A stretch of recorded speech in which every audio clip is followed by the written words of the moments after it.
हात्ती र कुकुरको यथार्थ प्रेरणादायी कथा। डिपी स्टोरी हाउसमा तपाईहरुलाई हार्दिक स्वागत छ। आजको कथा एकदमै छोटो तर जीवन बदल्ने छ। 1 मिनेट मात्र भए पनि सुन्नुहोला। एउटा कुकुर र हात्ती एकै पटक गर्भवती भए। गर्भवती भएको कुकुर 2 महिनापछि आधा दर्जन छाउरा पायो। त्यसको केही महिनापछि फेरि कुकुरले बच्चा पायो। हात्ती जस्ताको त्यस्तै छ। कुकुरले फेरि केही महिनापछि फेरि तेस्रो पटक बच्चा पायो, तर हात्ती फेरि पनि उस्तै छ। कुकुरले बडो फुर्तीका साथ हात्तीको नजिक पुगेर भन्यो, "हैन ए हात्ती, तिमी त गर्भवती भएको होइन कि के हो? हेर त, मैले 3 पटक बच्चा पाइसके। सबै हुर्किएर ठूला जङ्गे कुकुर बनिसके, तर तिम्रो त केही चालचुल छैन त?"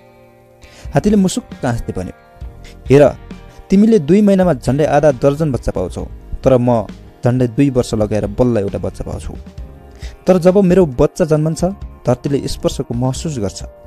मेरो बच्चाले बाटो काट्दा सयौं मानिसहरू गाडी रोकेर हेर्न लालायित हुन्छन्, क्यामेरामा कैद गर्न उत्सुक हुन्छन्।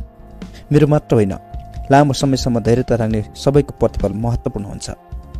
कहिलेकाहीँ छिमेकी साथीभाइ आफन्तले फटाफट प्रगति गरेको देखेर मन खिन्न बनाउनु हुँदैन। धैर्यता गर्न सिक्नुपर्छ। हरेक व्यक्तिको दिन आउँछ। आफूलाई विश्वास गर्न सक्नुपर्छ, पर्खन जान्नुपर्छ। आफ्नो लक्ष्यबाट विचलित बन्नु हुँदैन। जब धैर्यवान र आफ्नो लक्ष्यमा लगनशील व्यक्तिले सफलता चुन्छन्, त्यो हीराभन्दा बढी महत्त्वपूर्ण र मूल्यवान हुनेछ।